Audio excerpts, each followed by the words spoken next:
So look, you want a good looking middleweight retro inspired bike in 2024 that doesn't break the bank? Well, I've got two great options here for you today. This one is the Speed 400, part of Triumph's new 400 platform that also includes the Scrambler 400X. Personally, I'd go for this one because it's that much better on the road, but then you've also got to consider the Royal Enfield Guerrilla 450. Now that one is born from their Himalayan 450 adventure bike, but just in a much more road-focused spec with a lower slung stance and smaller road-biased wheels. So look, I've ridden them both back to back today and they're both very good, but each definitely has its strengths and weaknesses, and so here are 3 reasons to buy the Triumph and 3 to buy the Enfield.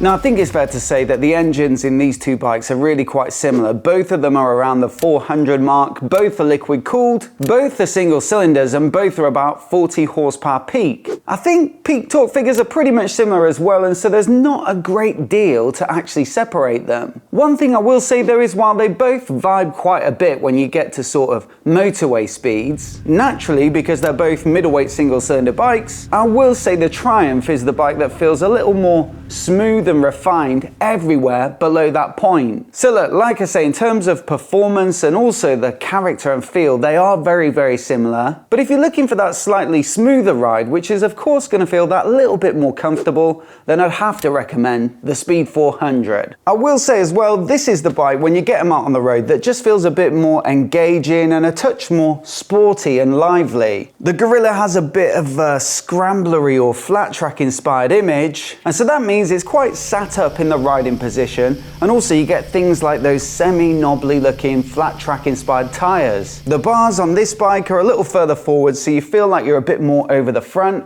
and also you've got proper road focused tyres with the Pirelli Diablo Rosso 3s, and I think a slightly more flickable and agile geometry to it as well. It certainly seems to change direction that little bit quicker. I think also it's fair to say that one of the other contributing factors to that nimbleness, that agility, is the fact that it weighs a few kilograms less as well. Now for me, the third reason to go with the Triumph is the fact that while they're both built to quite an impressive price point, this one just feels a little bit more classy in the aesthetics and design, and also the level of finish is a little bit of a cut above. You can see there's lots of detail in stuff like the headlight and the brackets and some of the finishing parts and covers on the engine. And while the Guerrilla's gone down a bit more of a toy-like, vivid image that definitely catches the eye, I'd say this looks a little more classic, a little more timeless, probably because it inherits quite a bit of the inspiration for its looks from their modern classics lineup, which in turn inherits the looks from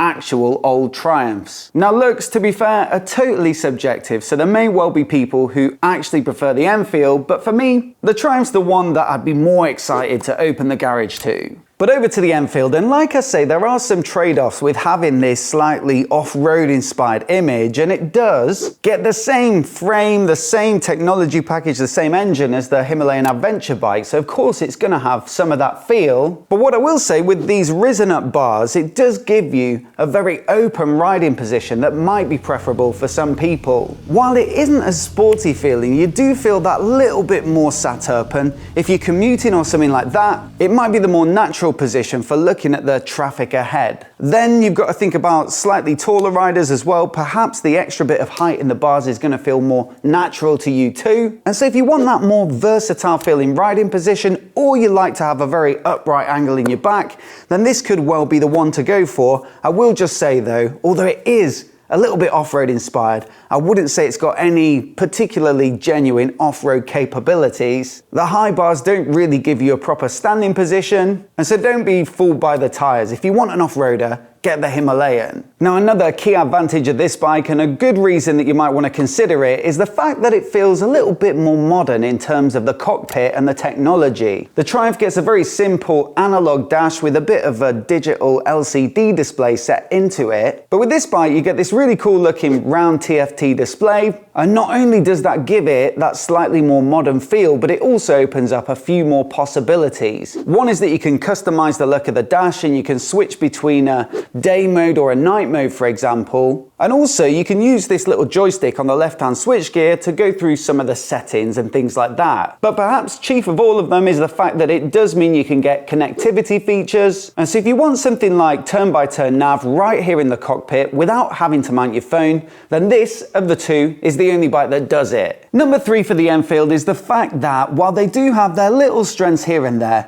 they are very similar bikes, and yet this one comes in that little bit less expensive. The Triumph starts at around 5,200, whereas this is around 350 quid less. And so while it's not a humongous difference, at this sort of 5 grandish price point, it is a decent percentage of the total cost of the bike, and it might well pay for some running costs or some new gear that you've needed or insurance or something like that. I think for me, after having ridden them both back to back, the Triumph just about edges it because it's got that more lively feel to the handling out on the road, and I like that slightly more refined aesthetic package. I do wish though that it had that TFT display from the Enfield, because it's a real standout feature that increases the enjoyment and ease of using the bike, and I think it's especially impressive that they've managed to deliver it at this price point. Otherwise, I'd say they're very, very similar. That's the main thing that I've taken away from today. And so as always, I'd love to know which bike you'd pick down in the comments below. I'll also make a playlist where you can see my full reviews of each of these bikes along with some of the competitors, so do give that a click if you fancy having a look. And also hit subscribe if you want to see more of the latest motorcycle head-to-heads like this right here on MOTOBOB. A massive thanks for watching today, and we'll see you in the next video.